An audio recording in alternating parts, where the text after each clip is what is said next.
우리가 읽은 성경은 오늘 야고보서 2장 전체 중에 반절에 관한 말씀입니다. 1절부터 13절 말씀을 읽었습니다. 야고보서 2장은 물론 1장과는 독립되어 기록된 것처럼 보입니다. 그런데 성경의 장절이 구분된 것은 불과 16세기 중엽부터였습니다. 그 전에는 성경의 장절이 구분이 되어 있지 않았습니다. 그러니까 2장은 사실 1장의 연속이라고 할 수 있습니다. 지난주에 우리는 말씀을 듣고 행동하는 두 가지 방법에 관하여 배웠습니다. 그것은 내적으로 우리 안에 넘치는 악과 더러운 욕망을 내어버리는 것이었고, 다른 하나는 외적으로 도움이 필요한 약한 자들을 돌아보아주는 것이다 라고 했습니다. 이것이 하나님 앞에서 더러움이 없는 정결한 참된 경건이다 라고 말했습니다. 누가 경건한 사람이냐라고 말할 때 내적으로 더러운 악을 매일매일 버리려 분투하고, 또 외적으로는 아주 적극적으로 사회의 어려운 사람들, 약자들을 돌아보고 실제로 도움을 주는 사람이 정말 경건한 사람이다 라고 하는 말입니다. 야고보는 계속해서 2장 1절에서 우리 주 예수 그리스도에 대한 믿음을 너희들이 가졌다라고 말하고 있습니다. 즉, 말씀을 듣기만 하여 자신을 속이는 자가 아니라 말씀을 듣고 실제 내적으로 외적으로 행동에 옮기는 사람, 그 행동으로 말씀을 옮기는 법을 배운 사람은 결국 예수님을 믿는 사람들이고, 그 사람들의 속에는 참된 믿음이 있다라고 하는 말입니다. 다시 말하면 믿음을 가진 사람들이다 이 말이죠. 말씀을 듣고 행동해야 할 사람은 어떤 사람들이냐라고 말할 때 다름 아닌 믿음을 가진 사람들입니다.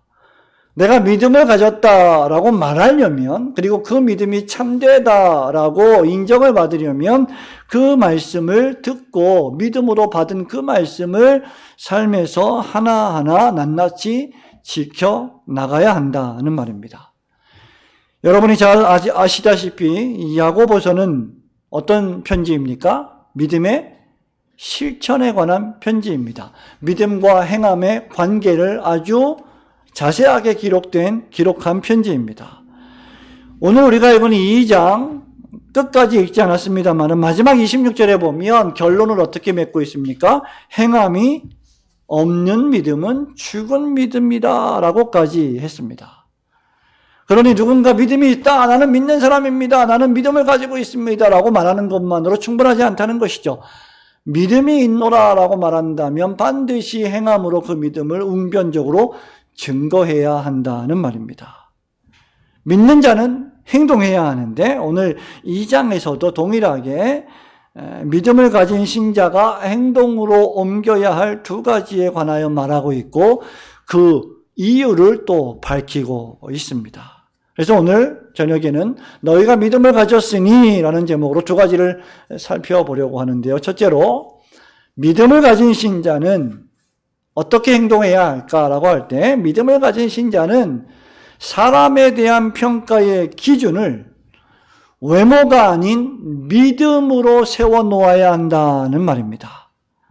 여러분, 2장 1절 말씀만 한 번 더 우리 읽어볼까요? 2장 1절입니다. 시작. 내 형제들아, 영광의 주 곧 우리 주 예수 그리스도에 대한 믿음을 너희가 가졌으니 사람을 차별하여 대하지 말라. 아멘. 야고보는 믿음을 가진 성도들에게 뭘 명령하고 있습니까? 사람을 대할 때 차별하여 대하지 말라고 명령을 하고 있습니다. 원래 원어 성경에 보면, 이 원문에 보면요, 이 구절은 우리 한글 성경에는 내 형제들아 영광의 주 곧 우리 주 예수 그리스도에 대한 믿음을 너희가 가졌으니 라는 문장이 먼저 번역되어 나오지만, 원문에 보면 뭐가 먼저 나오냐면 사람을 차별하여 대하지 말라, 이게 먼저 나와요. 그 다음에 그 이유를 밝히기를 너희가 예수 그리스도에 관한 믿음을 가졌기 때문이다 라고 말하고 있습니다. 여기 차별하지 말라는 뜻이 무엇일까요? 여러분, 차별 많이 들어보지 않았습니까? 우리가 아이들을 키울 때도 엄마는 나를 차별해 이런 얘기 종종 많은 자녀를 키울 때 아마 자녀들로부터 들은 적도 있을 것입니다. 차별하지 말라는 이 단어의 뜻은 이런 뜻입니다. 누군가의 얼굴을 들어 올린다, 문자적으로. 차별한다 이 말은 누군가의 얼굴을 이렇게 들어 올린다는 뜻인데, 말하자면 사람의 얼굴을 들어 올려서 그 얼굴을 보고 그 얼굴을 보는 대로 평가하고 판단하는 것, 이것을 성경이 말하는 차별이다라고 하는 의미로 쓰고 있습니다. 다시 말하면 사람을 평가할 때 사람을 평가하는 기준이 외모라는 것이죠. 사람의 외모를 기준으로 어떤 사람에게는 호의를 베풀고 어떤 사람에게는 무례하게 행동하는 것, 이것이 차별입니다. 우리가 종종 저지르는 실수 가운데 하나이죠. 여러분 며칠 전인지 모르겠습니다만 하루 이틀 전이었나요? 뉴스를 통해서 여러분 들으신 분은 아실 겁니다. 부산 송정에서 벌어진 슈퍼카 갑질 사건. 들어보셨나요? 이것이 바로 전형적인 사람을 차별하는 실례입니다. 그것이 사실이라면 이런 거죠. 이 차 이름이 뭔지 모르겠어요. 맥라렌이라고 하는 차인데 이 차를 한 번도 본 적이 없고 들은 적도 없고 산 적도 없고 여러분도 아마 모를 거예요, 이 차를. 그런데 들어보지도 못한 차종인이 맥라렌을 모는 사람이 갑자기 끼어들어 놓고는 상대 차주에게 똥차를 몰고 다니는 인간이, 제가 순화해서 표현하는 겁니다, 어디서 끼어드냐 이런 막말을 했다고 하죠. 너는 사회의 암적인 존재다, 이런 얘기를 하는 겁니다. 여러분 한번 생각해 보십시오. 슈퍼카를 몰면 사회에 유익한 존재고 평범한 자동차를 몰고 다니면 사회의 암적인 존재입니까? 수억 원에 달하는 큰 차, 좋은 차를 몰고 다니면 그 사람은 이 사회를 공헌하는 사람이고, 그것보다 좀 싼 차를 운전하면 암적인 존재로 보는 것, 이게 전형적인 차별이요, 더 나아가서 범죄입니다. 사람의 인격이나 그 사람의 사회적 지위나 능력이나 성품을 전혀 고려하지 않은 눈에 보이는 대로만, 즉 피상적인 판단으로만 사람을 구분하고 분리하는 것이죠. 여러분 이것이 세상에서 벌어지고 있는 세상살이입니다. 그래서 우리가 이런 말 하죠. 끼리끼리 놀아야 한다. 그죠? 부자는 부자끼리, 가난한 사람은 가난한 사람끼리, 슈퍼카를 모는 사람들은 그 사람들끼리. 그런데 그런 일들이 벌어져서는 안 되는 곳이 어디냐? 바로 교회입니다. 교회야말로 모든 종류의 사람들이 그리스도 예수 안에서 동등하고 하나님의 사랑과 은혜를 동등하고 공평하게 받은 기관이 바로 교회입니다. 우리가 사람을 처음 만날 때 보통 여러분 어떻게 사람을 평가하십니까? 첫인상으로 평가하지 않습니까? 이 사람의 첫인상 역시 조심해야 할 부분입니다. 왜냐하면 어떤 사람의 첫인상은 상당히 좋아 보입니다. 인상이 너무나 좋아 보여요. 그러나 사귀면 사귈수록 도리어 안 좋은 사람이 있는가 하면, 첫인상은 별로 크게 마음에 들지 않았는데 사귈수록 소위 진국인 사람들이 종종 있기 때문입니다. 다시 말하면 우리가 겪어보지 않고는, 경험하지 않고는, 교제하지 않고는 그 사람을 외모만으로는, 첫인상만으로는 결코 평가할 수 없는 것입니다. 그가 입는 옷, 그가 가지고 있는 소유물, 그가 취하고 있는 신분과 지위만으로는 그 사람이 어떤지 우리가 완전히 알 수가 없는 것이죠. 야고보는 이어지는 2절과 3절에서 두 사람을 예로 들고 있습니다. 너무나 잘 알고 있는 말씀이죠. 예배당에, 그 당시 회당에 들어오는 거죠. 오늘날로 말하면 교회의 예배당에 사람들이 예배하러 들어오는데 어떤 한 사람은 금가락지를 끼고 아름다운 옷을 입고 멋지게 누가 봐도 귀티가 나는 사람으로 들어옵니다. 그런데 또 한 사람은 가난하게 보이는 사람입니다. 누가 봐도 저 사람은 정말 가난한 사람이에요. 그 두 사람이 들어올 때 사람들이 아름다운 옷을 입은 사람에게는 매우 예의 바르게 귀히 대하고 그렇지 않은 사람에게는 매우 등명스럽게 하대하며 차별하여 대한다면 그가 바로 사람을 차별하는 일을 행하는 사람입니다. 야고보 선생님은 이것을 4절에서 악한 생각이다. 너희끼리 차별하는 것이다. 라고 평가하고 있습니다. 여러분 신명기 10장 17절에서 모세는 우리에게 이스라엘 백성들에게 하나님을 소개하고 묘사하면서 이렇게 말씀합니다. 너희의 하나님 여호와는 신 가운데 신이시며 주 가운데 주시며 크고 능하시며 두려우신 하나님이시라. 그 다음 사람을 외모로 보지 아니하시며 뇌물을 받지 아니하시고. 하나님이 누구시냐라고 말할 때 여러 표현으로 우리가 정의할 수 있겠지만 하나님이 누구시냐라고 말할 때 하나님은 사람을 외모로 평가하지 않으시는 분이시다. 하나님은 사람의 마음의 중심을 보신다는 겁니다. 사람을 외모로 평가하는 것이 왜 차별이며 그것이 왜 죄악입니까? 겉모습만 보고 사람을 분리시키고 분열시키고 우리 공동체에 끼워주지 않고 배척하고 하는 이 일들은 왜 나쁜 것입니까? 그 이유는 하나님 당신께서 그런 방식으로 사람을 분리하지 않으시기 때문입니다. 차별하지 않으시기 때문입니다. 하나님께서 사람을 외모로 보시지 않으시기 때문입니다. 두 번째로 5절에 따르면 하나님은 외모와 관계없이 사람을 택하여 그들을 구원하시고 그들에게 하나님 나라를 상속받게 하시기 때문입니다. 세 번째로 8절에 따르면 모든 계명이 이웃 사랑하기를 내 몸과 같이 하라고 명령하고 있기 때문입니다. 우리가 사람을 차별하여 대하면 죄를 짓는 것이고요. 율법이 사랑을 실천하지 못한 우리를 범법자로 정죄하게 될 것입니다.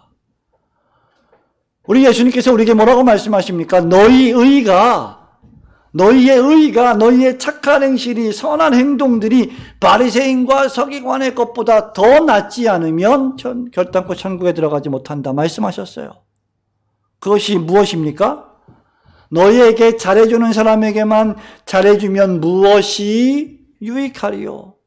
너희를 대적하는 자에게도 축복하고 저주하지 말며 기도하고 선으로 악을 이기는 것이 참된 성도의 자세라고 주님이 말씀하셨습니다. 한번 생각해 보십시오, 성도 여러분.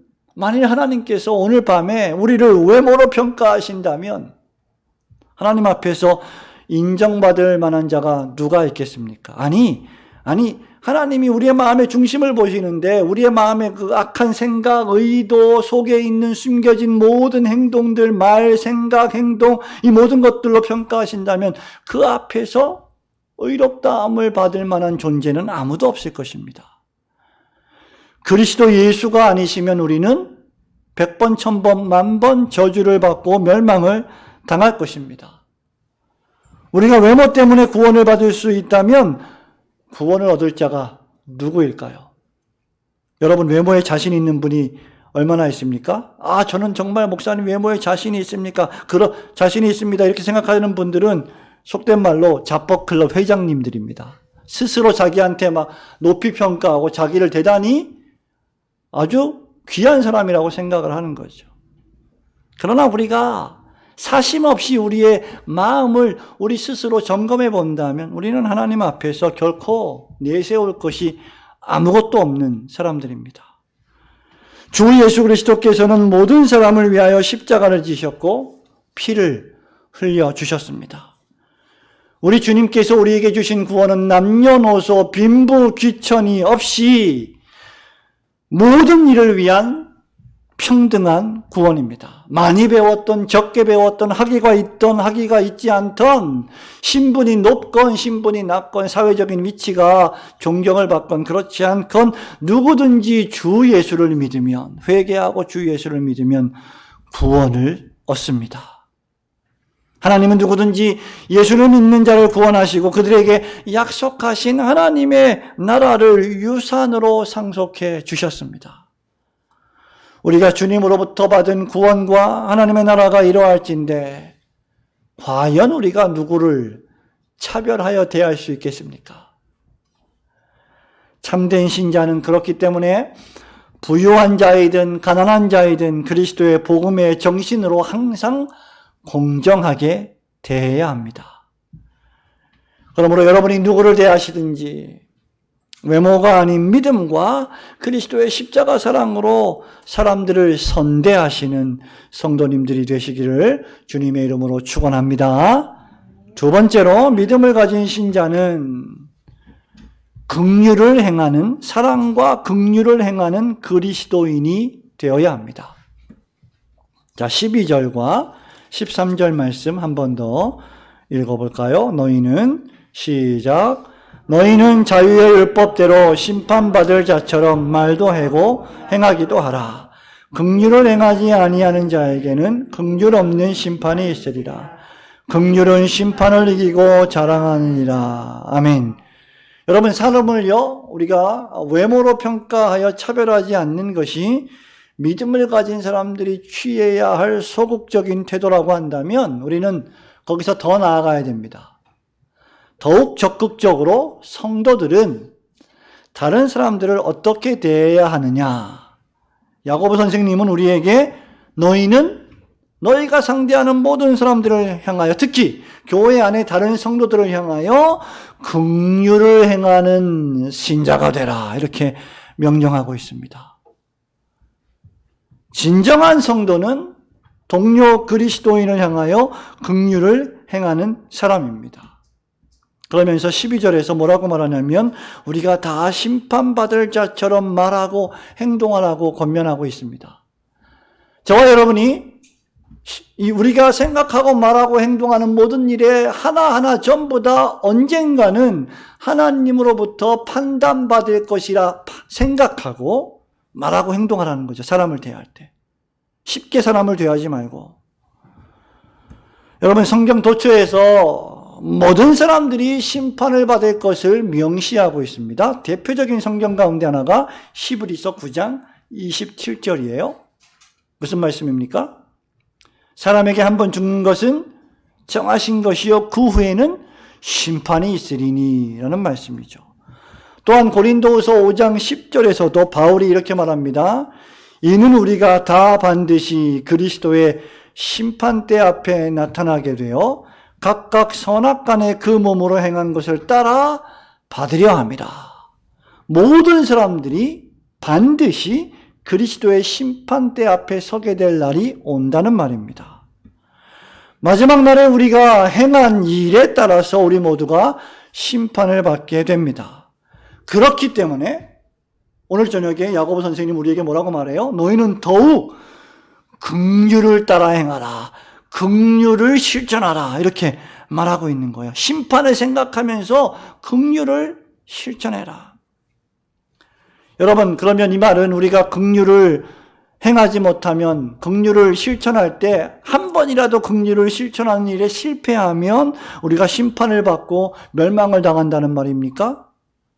율법이 우리를 정죄하고 저주하여 우리는 하나님의 나라를 잃어버리고 구원도 잃어버리고 지옥에 던져진다는 말입니까? 결코 아닙니다. 우리가 모든 율법을 지키다가 하나라도 범하면 그것 때문에 지옥에 던져진다는 말일까요? 아닙니다. 모든 율법은 이미 그리스도 예수 안에서 완전히 성취되었습니다.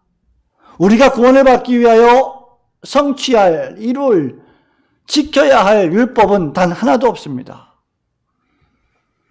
이제 그리스도께서 완성하신 율법은 우리를 정죄하고 저주하는 율법이 아니라, 그래서 12절 말씀해 보세요. 12절 말씀처럼 이 율법은 무슨 율법이 되느냐?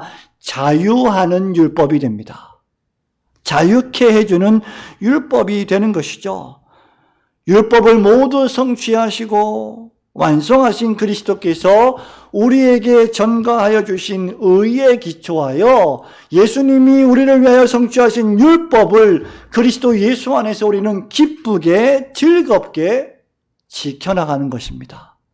그래서 안식일을 기억하여 거룩히 지키라는 이 계명도 무겁게 힘들게 지키는 게 아니라 기쁘고 즐겁게 지켜나가는 것이죠. 여러분, 그 최고의 방법이 무엇입니까? 바로 긍휼을 베푸는 것입니다. 왜냐하면 우리를 의롭다고 칭해 주시고 의인 만들어 주신 것이 바로 하나님께서 우리에게 베풀어 주신 긍휼을 의미하기 때문입니다. 하나님이 나를 긍휼히 여겨 주셔서 우리를 죄를 용서해 주시고 우리를 의롭다 해 주셨기 때문이라는 말입니다. 그러므로 이 하나님의 긍휼을 받은 우리가 다른 사람들에게 긍휼을 행하지 않는다면 결국 그는 믿음이 없는 자가 될 것이요 긍휼 없는 심판을 받게 될 것입니다. 여러분, 매사에 우리가 사랑을 실천하지 않는다면, 긍휼을 베풀지 않는다면 우리는 불신자와 다를 바가 없습니다. 긍휼이 무엇일까요? 긍휼, 뭐가 긍휼입니까? 긍휼히 여기는 마음을 갖는다. 이 말은 다른 사람을 불쌍히 여기고 연민을 가지며 그 사람을 도와주는 것을 말합니다. 단순히 불쌍해 보여갖고 거지를 도와주듯이 도와주는 것이 아니라 그 사람을 사랑하는 마음이 생기기 때문에 그 사람을 향해서 불쌍한 마음을 갖게 되고 그를 도와주게 된다는 것이죠. 어려움에 처한 이들을 보면 불쌍한 마음을 갖는 거예요. 고아와 과부를 보면 내 어머니처럼 내 자식처럼 불쌍한 마음을 가지고 사랑하는 마음을 가지고 그들을 어떻게 하면 도울 수 있을까 생각하며 돌아보는 것이죠. 이렇게 어려움에 처한 이들을 돕지 않고 우리가 지난주에 배운 말씀처럼 고아와 과부를 돌아보지 않으면 사랑을 실천하는 일에는 전혀 관심이 없고 매사에 완고하게 자기 자신만을 위하여 살아가는 사람이야말로 긍휼이 뭔지 모르고 긍휼을 받아본 적이 없는 사람이고요. 그래서 긍휼을 베풀지 않는 사람이 됩니다. 이런 긍휼을 베풀지 않는 사람은 자신의 생활을 통하여 자기 자신에게 구원의 신앙이 없음을 증명하게 될 것입니다.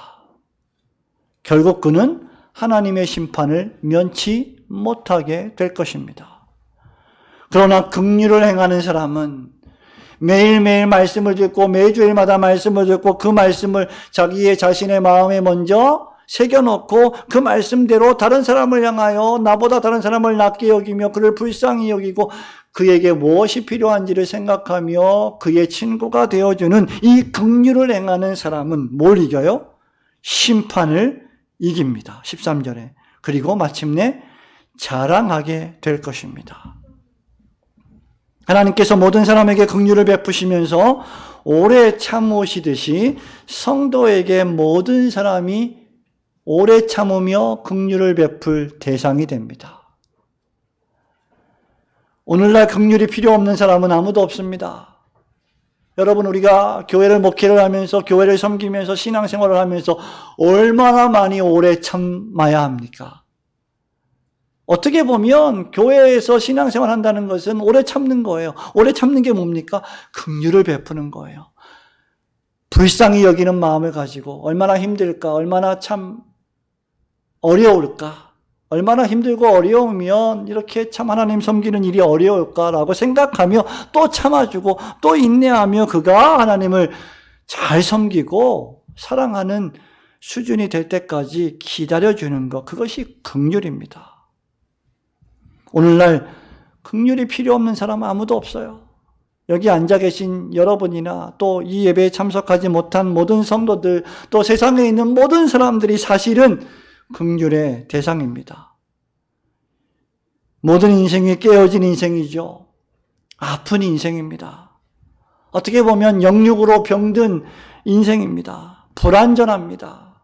세상에서 잘 나가는 삐까뻔쩍하게 잘 나가는 사람이라 할지라도 얼마나 심리적으로 정신적으로 황폐하고 무의미하고 공허한 인생의 무상함을 느끼며 살아갑니까? 그들에게 필요한 것이 무엇일까요? 불쌍히 여김을 받는 것입니다. 그리고 그 긍휼을 베풀 수 있는 사람은 그리스도인입니다. 성도입니다. 세상 사람들의 판단 기준은 외모입니다. 재력이지요. 눈에 보이는 것입니다. 그러나 성도의 판단 기준은 사랑과 긍휼입니다.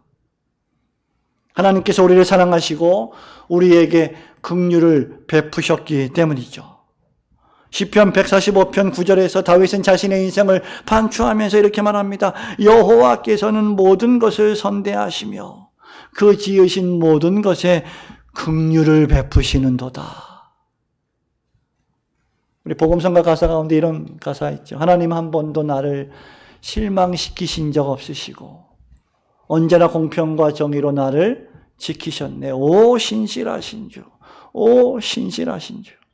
여러분 인생을 한번 돌아보시기 바랍니다. 지난 모든 인생들, 지나온 모든 시간들, 횟수들, 연수들이 전부 다 신실하신 하나님께서 우리에게 긍휼을 베푸신 시간들입니다.